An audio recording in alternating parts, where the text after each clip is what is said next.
Hello, everyone. On this spring day, I've got Dan Hall with me today. You're in for a treat because he's awesome. We're gonna talk a little bit about a couple things today. So it's kind of be excited because we have very different topics to talk about. So the first thing I want to talk about is, Dan, why don't you introduce yourself a little bit about yourself, Okay. and we'll go from there. All right. So Dan Hall, been working in the title industry for about 21 years now. Have a family, father of three. Oldest is 25 to 21, and my youngest, surprise, is 7 years old. So Ooh, yeah, so that's good. she's trying to keep us young, and That's awesome. We need to do play date. a lot of fun with her. So Yeah. that's good. That's awesome. So 21 years in the 21 years. title industry. Title and escrow industry. And I want to acknowledge something before we talk about anything else is you have such a unique motto. I would love you to share your motto, and you're kind of like really different than anything I've heard before. So, Okay. So tell me. Yeah. So in title work and title industry, we're regulated by the state insurance department. So a lot of our products and expenses and costs are pretty close to all other companies. So what we can bring that's different than what some other companies can bring to the table sometimes is that our motto is we'll close anytime, anywhere. So we have a lot of, I told you that we've been in the industry I've been working in the industry for about 21 years now. Our company's been in the industry for 35 years now. So we have a lot of experience at our office, but we will close anytime, anywhere. So I've done closings up at the airport, So cool. Salt Lake Airport, 11:30 at night. Oh my goodness. I've done one closing at 1 o'clock in the morning because they were gonna go get a flight the next day, and it had to close on a certain date. So we met at my office at 1 o'clock in the morning, and then they had a flight at 4 o'clock in the morning. So Oh my goodness. we signed. It took us about 40 minutes to sign paperwork, and then they took off from there to the airport. So I've done closings in hospitals. That is so A lot of rest homes. Yeah. Parents. Sometimes we think we have more time than we have, and we procrastinate sometimes, and we don't get the paperwork that we should have done in the past. And mom or dad is not looking good at the time, and they want to make sure that their title of their property is correct so that it can be passed on to the family.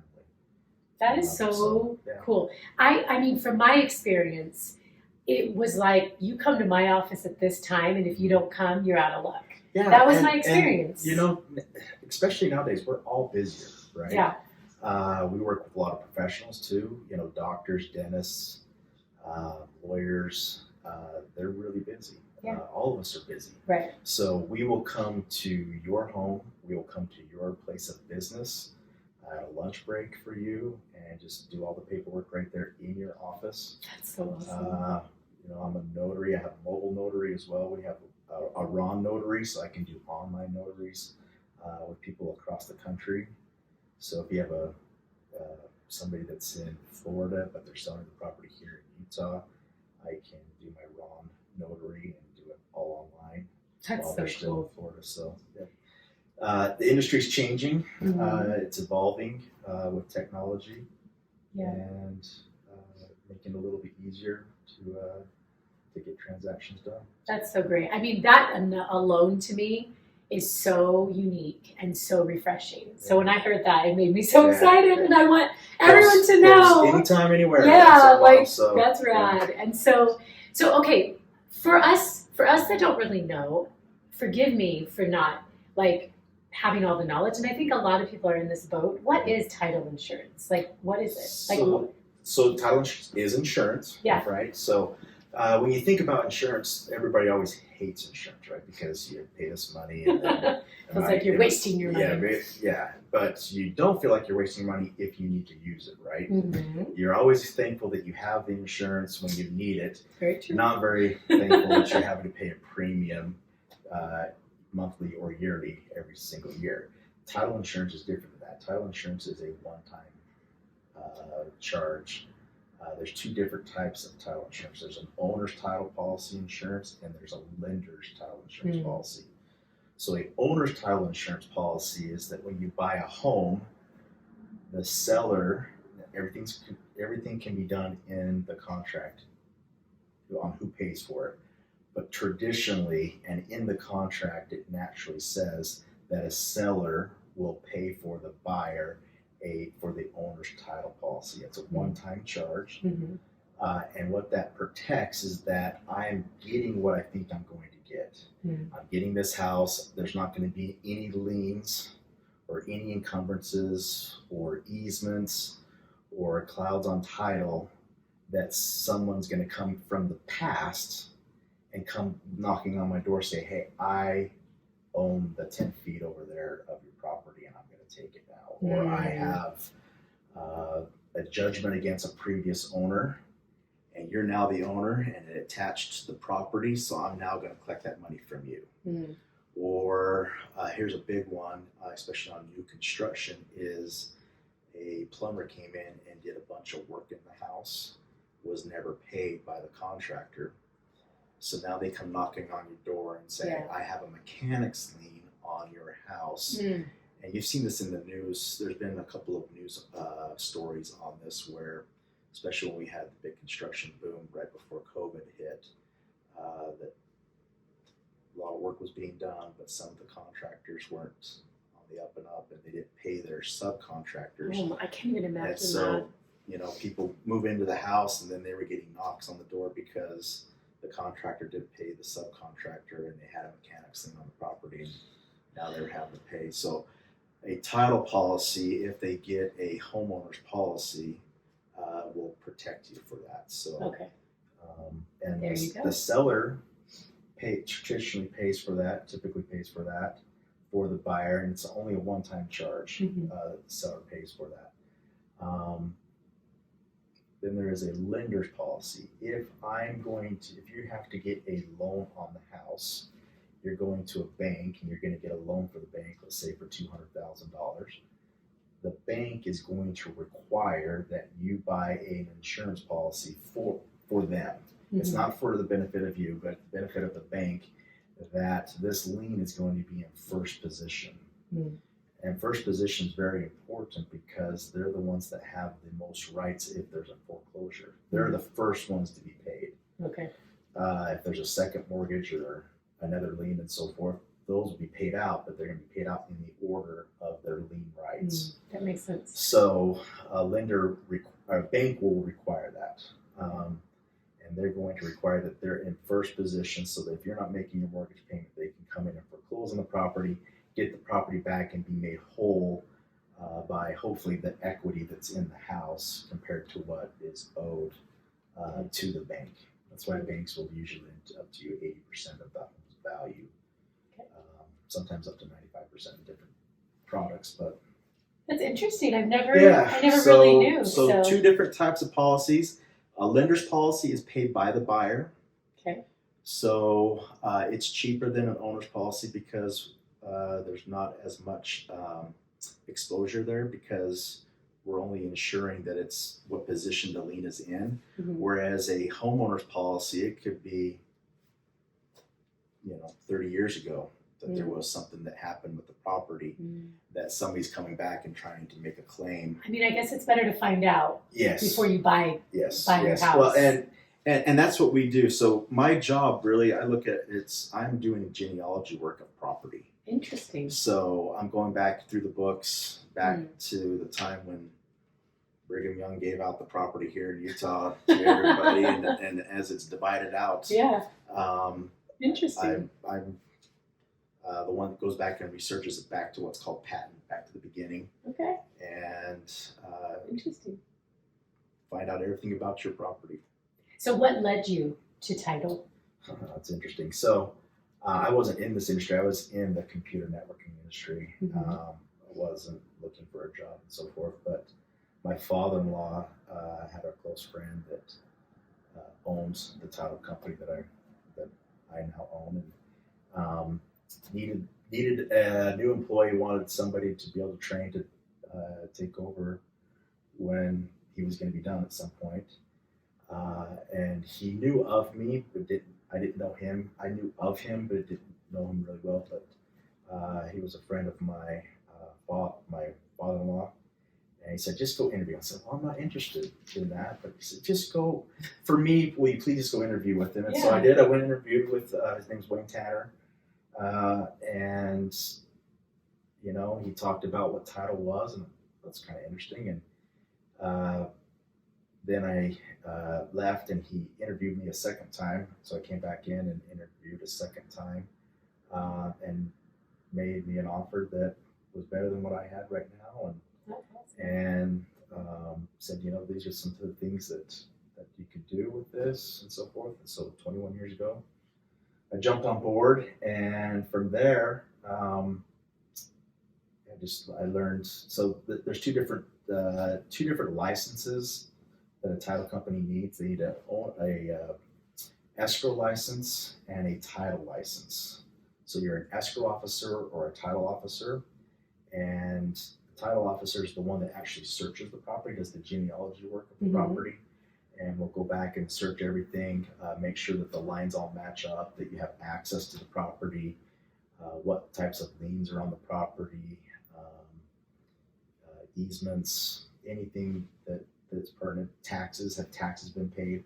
Has anybody in the past 8 years that have owned this property had a judgment come against them? Because if they've had a judgment in the last 8 years, that judgment automatically attaches to the property. Oh, wow. So we have to go search the court records and Wow. so forth. So you have to be like a detective. Yeah, it is. It's a detective genealogy type work of that each property, and so that's one type of license.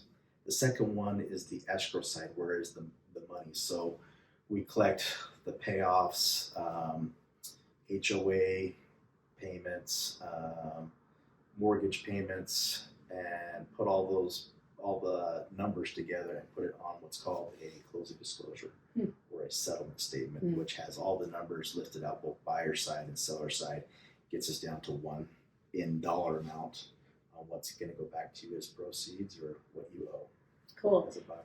And totally random little thing to add in is if you ever do your title in Dan's office, there are treats there. Yes, there are treats. So that is a good. Yes, a good drive to go there. There's a fridge of sodas. Yes. There's snacks. Snacks. There's water. So it's healthy and non-healthy. Yeah, it's a good thing. Okay, so I'm putting you on the spot a little bit. Okay. This is not something we talked about. Okay. So hopefully you feel comfortable answering. I don't know if you're allowed to, but what's like the craziest thing you found when you've been searching houses, and like if you're allowed to share? Well, yeah. So you have weird names that come up, like people will deed property to Jesus Christ. Seen that.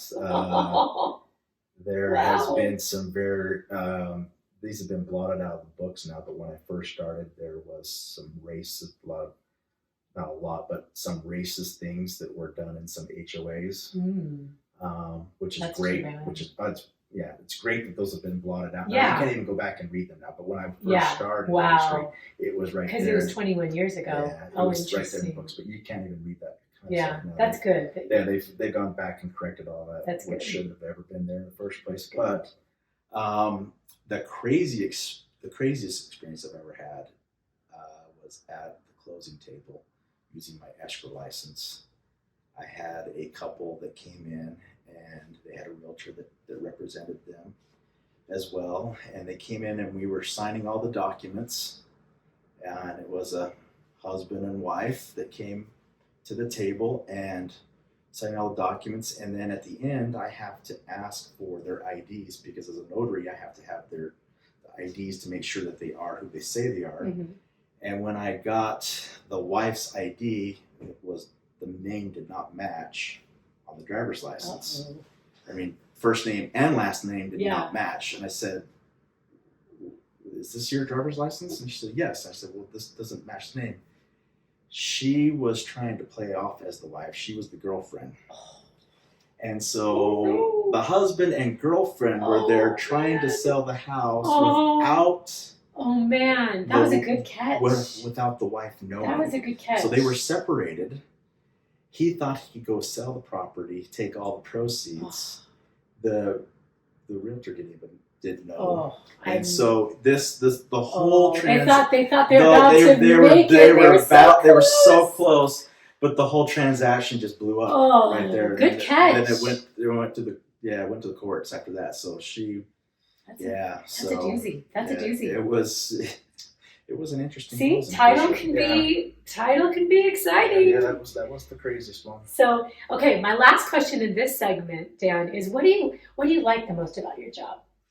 The people. So I get to meet a lot of interesting people. The first time, I really like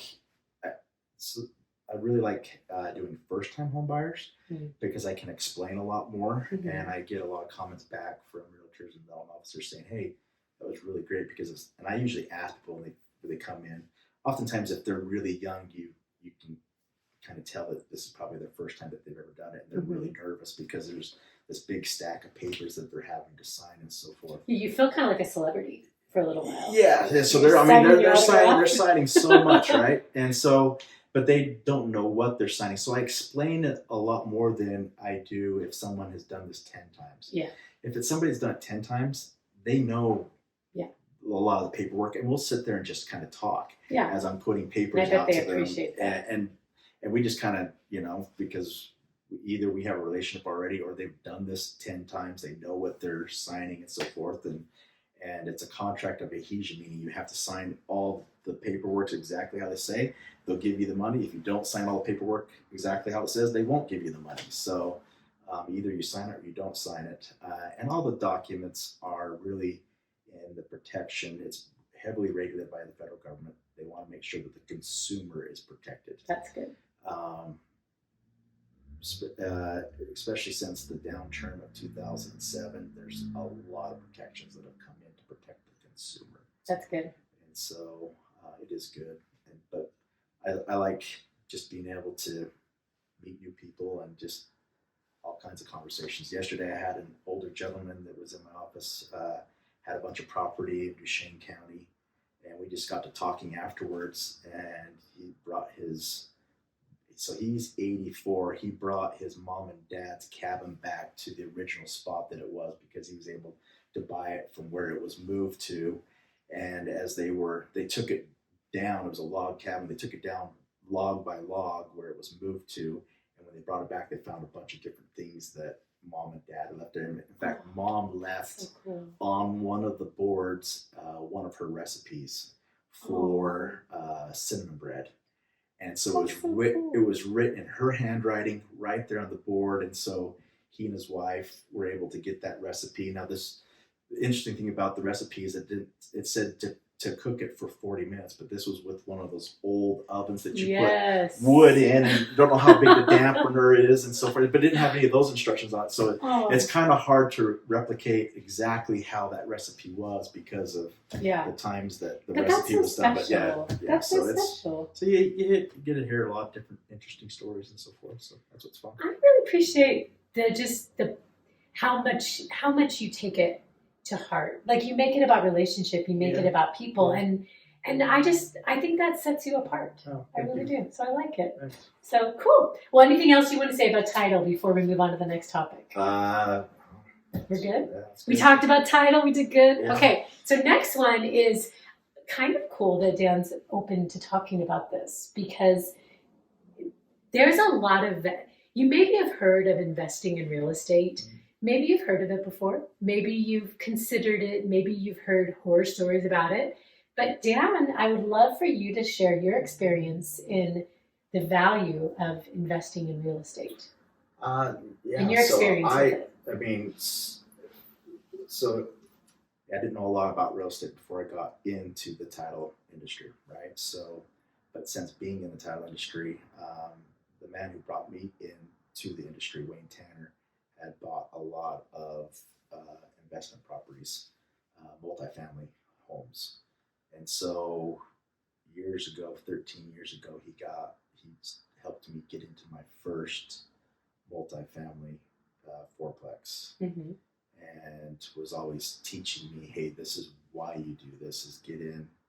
And it seemed like it was so expensive. In fact, I was a negative $500 a month getting into my first fourplex. Oh my goodness, that's So a big So leap. yeah, so of everybody's faith. always talking about cash flow. You need to have positive cash flow.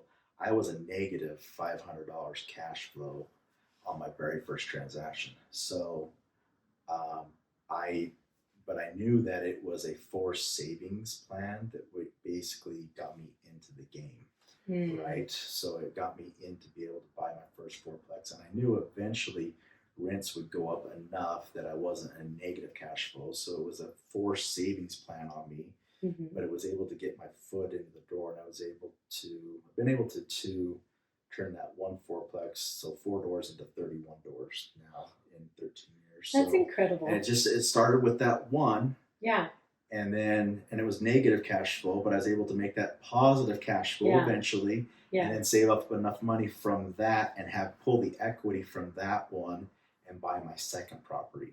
Wow. And I was able to buy my second property within about 3.5 years. Wow. And then I got my third about 2 years after that, and then just that's incredible. It compounds itself. It goes faster and faster. The more you're able to use the equity from the other property, you can purchase more. So what advice would you give to somebody that's considering it?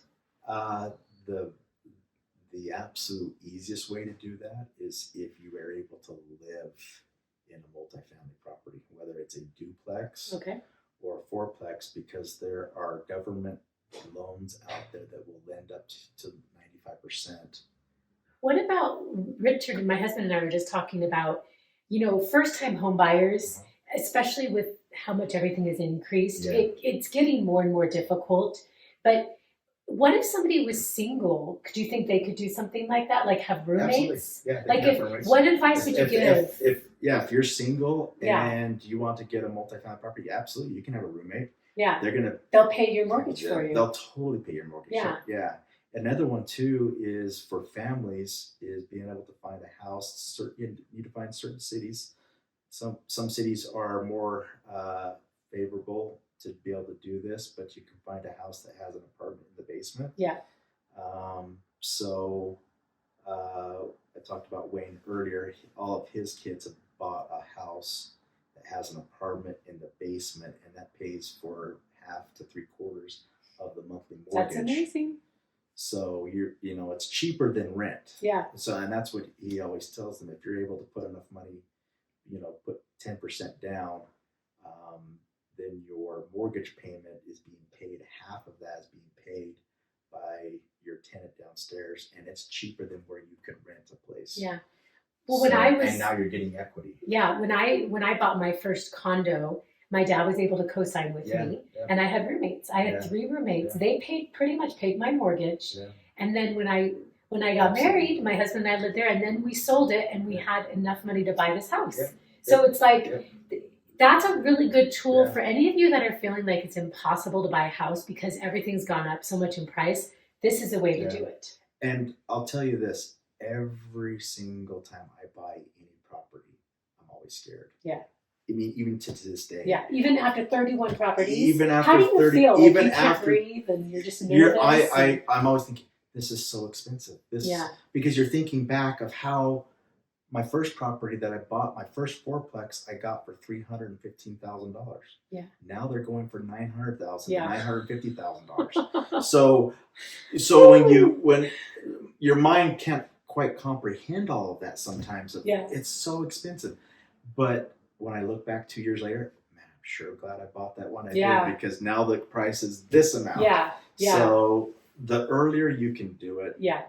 That's what as long as you can afford it, the earlier you can do it, the better. And that's what Trent said. He's like, there's a lot of people that waited before COVID. Yeah. They thought they were going to wait to buy a house, and now the same house is like 200 to 300,000 more. It's like, don't wait, just do it scared. A lot of people are waiting for another 2007, 2008 event where prices are going to go significantly down.